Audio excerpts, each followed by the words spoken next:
Hello student, मागच्या लेक्चरमध्ये आपण प्रिपरेशन ऑफ अमाइन्स बघितलं.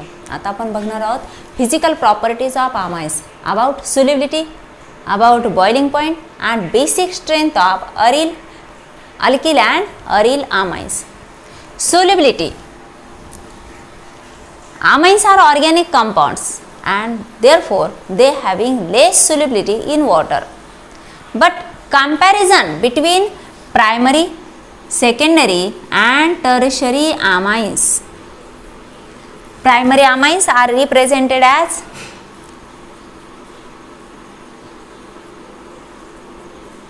RNH2. In case of secondary, RNHR, and tertiary amine, that is R3N, and this is ammonia, NH3. Due to presence of 3 hydrogen atoms in ammonia, ammonia forms a hydrogen bonding.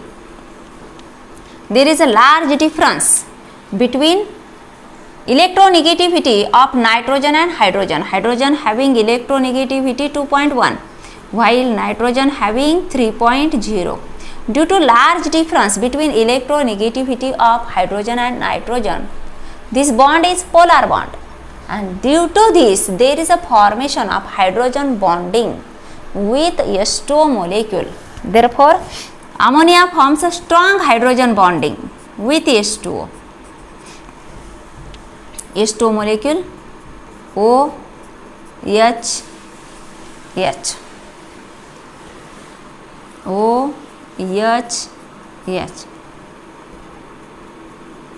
OH and H. Due to 3 hydrogen atoms, there is a formation of more number of hydrogen bonding. Therefore, ammonia is easily soluble in water.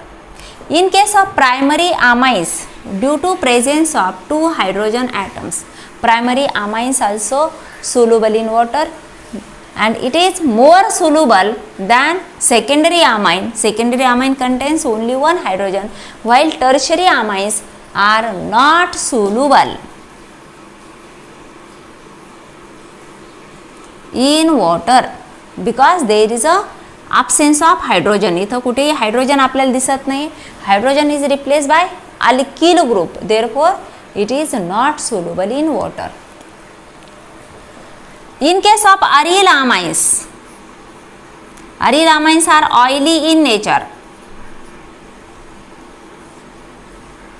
and also they are insoluble in water. Insoluble in water. Aniline is insoluble in water. Ammonia in room temperature, it is gaseous in state. Lower members of ammonia amines are gas, higher ones are liquid in state, and the amines having more molar mass are solid in state. जे lower members आहे ते gaseous स्टेटमध्ये, त्यानंतरचे liquid स्टेटमध्ये, आणि जे higher molar मासवाले amines असतील तर ते सॉलिड असतात. त्यानंतर ॲनिलिन हे कसं आहे, तो oily colourless liquid, oily colourless liquid, but it is easily oxidized into pinkish color liquid. Then about boiling point, since lower members are gaseous in state, higher one liquid, and those most higher are solid in state, it means that the boiling point increases as molar mass increases. Aniline also having higher boiling point. Then basic strength of alkyl or aryl amines. About their basic strength. Amines are bases. They are nitrogen containing compounds and having basic nature. The basic nature of amines are due to presence of lone pairs of electrons on nitrogen, and it is useful for donation hence it is Lewis base. And basic strength, if this species easily donate lone pair of electrons, it is strong base. अशी अमाईनची species असेल का जी सहजासहजी lone pairs of electrons देऊन टाकत असेल तर ती कशी झाली, स्ट्रॉंग बेस झाली. The basicity also depends upon plus I effect, that is electron donating inductive effect. If more number of R group, alkyl group is there, its basicity increases. Therefore CS3NH2 is more basic, it is less basic than CS3NHCS3, that is secondary amine. This is primary amine, this is secondary amine. Primary amine हे less basic आणि secondary amine more basic. कारण इथं काय झालं, दोन CS3 ग्रुपकडून electron density ही नायट्रोजनकडे दिली जाते आणि त्यामुळे हा जे लोन पेयर्स ऑफ इलेक्ट्रॉन आहे तो सहजासहजी डोनेट करण्यास सोपा जातं. परंतु जर आपण सेकंडरी अमाइन आणि टर्शरी अमाइनमध्ये कंपॅरिझन केलं तर tertiary amine is less basic than secondary amine. असं का होतं, due to crowding of bulky CS3 group. इथं 3 CS3 ग्रुप येतात म्हणजे प्लस हा इफेक्ट वाढतो, परंतु त्याची गर्दी सुद्धा वाढते आणि ह्या गर्दीमुळे हे लोन पेयर्स तिथं बरीड होतात. हे सहजासहजी डोनेशनसाठी यूज त्याचा होत नाही. म्हणून टर्शरी अमाइन कसे less basic, secondary amine more basic. आता इथं जर आपण असं कंपेअर केलं CS3NHCS3 डायमिथिल अमाइन आणि डायइथिल amine CH2CH3C CH2CH3 and CH2CH3 इथं नायट्रोजन म्हणजे ट्रायइथिल अमाइन जर घेतलं तर ट्रायमिथिल अमाइन पेक्षा ट्रायइथिल अमाइन हे कसं आहे मोर बेसिक आणि हे सुद्धा कसं झालं लेस बेसिक. आता हे लेस बेसिक का, तर इथं नायट्रोजन भोवती हा जो CH2 ग्रुप आहे हा CH2 ग्रुप हा स्मॉलर ग्रुप आहे, परंतु इथं बल्की 2 CS3 ग्रुप आहे आणि इथं त्याहीपेक्षा bulky CS3 group directly attach आहे. परंतु इथं CH2 ग्रुप आहे आणि त्याचप्रमाणे CH2 ग्रुपचा हा प्लस आय इफेक्टमुळे हा नायट्रोजनवरचे लोन पेयर्स तो सहजासहजी देऊन टाकतो, म्हणून तो कसा आहे तर मोर बेसिक इन नेचर. म्हणून अमोनिया कसा झाला, अमोनियावरती कुठेही प्लस आय इफेक्ट नाही आहे, डायरेक्ट हायड्रोजन आहे, म्हणून हायड्रोजन कसा झाला less basic. Ammonia is less basic than CS3NH2, it is less basic than dimethyl amine and it is more basic than trimethyl amine. Then in case of aryl amines जर आपण example घेतलं NH2, आता इथेही lone pairs of electrons आहे, but these lone pairs of electrons not easily used for donation because it is used in resonance. हा काय करतो donation पेक्षा रेझोनन्सला ह्या बेन्झीन रिंगकडे काय आहे तर -R इफेक्ट,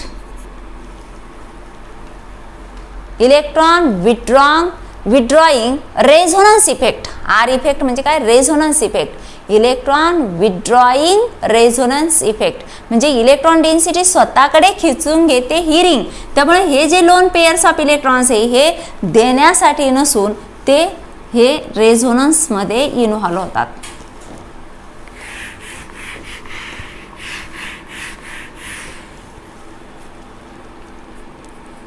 NH2 प्लस, आता इथं डबल बॉन्ड तयार झाल्यामुळे हा इलेक्ट्रॉन्स इथे येतात, पुन्हा electrons are shifted on further carbon atom new bond formation, more the resonating structures, more is the stability of molecule.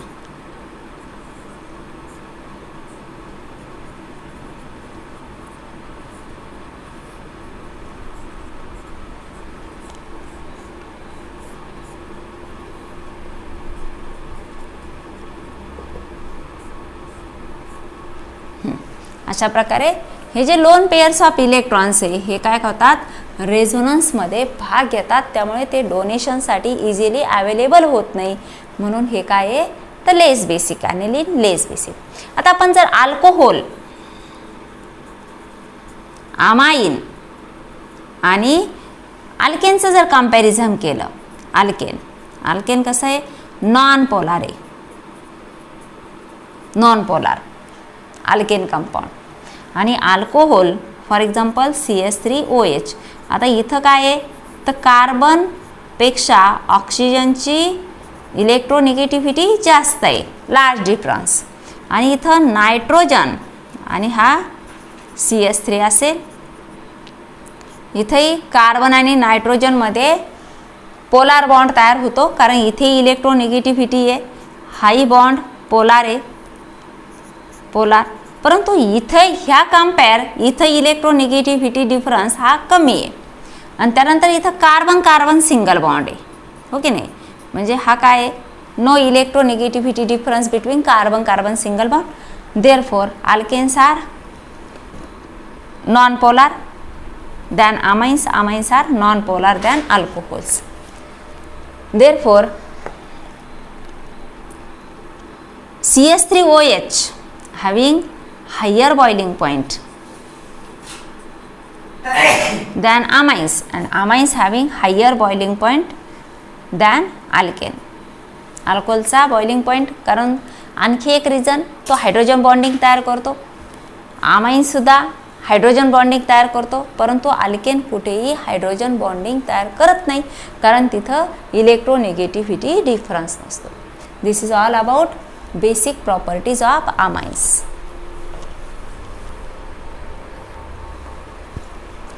बघा पुस्तकामध्ये आपल्याला एक चार्ट दिलेला आहे, त्यामध्ये काही स्ट्रक्चरल फॉर्म्युले दिलेले आहे प्रायमरी, सेकंडरी, टर्शरी आणि अरिरामाइनसाठी, आणि PKB व्हॅल्यूज दिलेले आहे. आता हे जे रिलेटिव्ह व्हॅल्यूज दिलेले आहे याचा मिनिंग काय होतो, smaller the PKB value more is the basicity of amines.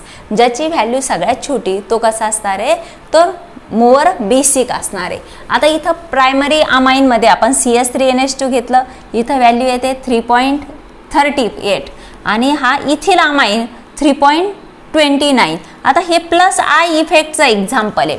आता इथं प्लस आय इफेक्टमध्ये इथंही एकच अल्किल ग्रुप आहे, इथेही एकच अल्किल ग्रुप आहे, परंतु ह्या अल्किल ग्रुपमध्ये हा इथं बल्की ग्रुप अटॅच आहे, हो की नाही, आणि इथं हा CH2 ग्रुप जर कन्सिडर केला तर हा लेस बल्केर असल्यामुळे हे जे लोन पेयर्स आहे हे इझिली डोनेट होतात. आणि त्याचप्रमाणे इथं दोन हा CH3 आणि ह्याचा प्लस आय इफेक्ट प्लस CH2चा प्लस आय इफेक्ट, म्हणून हे लोन पेयर्स इझिली डोनेट होणार आहे. त्यानंतर इथं व्हॅल्यू वाढते, 3.40 होते.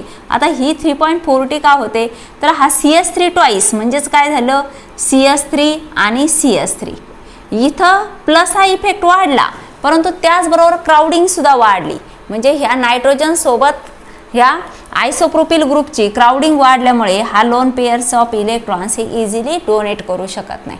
त्यानंतर इथं काय होणार आहे, तर हा -R इफेक्टमुळे ही इलेक्ट्रॉन डेन्सिटी इकडे ओढली जाणार आहे.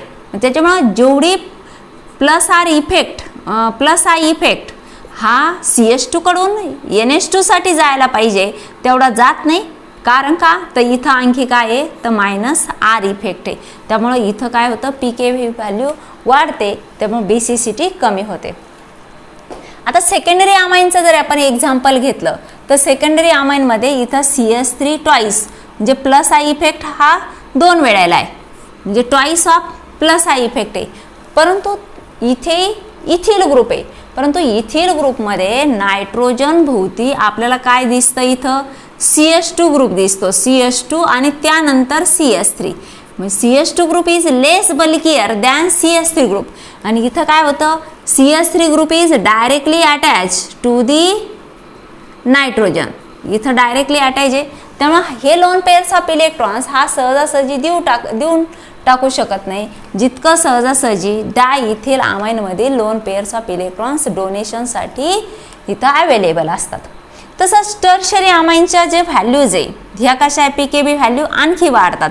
इथं ट्रायमिथिल तेच एक्सप्रेशन बल्कियर ग्रुप आणि इथं लेस बल्कियर ग्रुप, म्हणून याची PKB व्हॅल्यू स्मॉल आहे, म्हणून हा मोर बेसिक हा लेस बेसिक, ह्या दोन्हीमध्ये कम्पेअर केलं तर. आता इथं आपल्याला 3 व्हॅल्यू दिसत आहे बघा. इथं ॲनिलिन आहे, इथं मिथिल ॲनिलिन आहे, इथं डायमिथिल ॲनिलिन आहे. आता मिथिल ॲनिलिनसाठी -R इफेक्टमुळे इथं काय आहे तर ही व्हॅल्यू जास्त आहे, हा लेस बेसिक आहे. इथं एक +R इफेक्ट वाढतो, हो की नाही. +R इथं -R इफेक्ट असतोच, पण त्याबरोबर +R इफेक्टही असल्यामुळे इथं काय होतंय, थोडीशी PKB व्हॅल्यू कमी होते, म्हणून याची BCCT वाढते. त्यानंतर इथं 2 वेळा CH3 असल्यामुळे +I effect is effective than -R effect, therefore value is less, PKB value is less, therefore it is more basic in nature.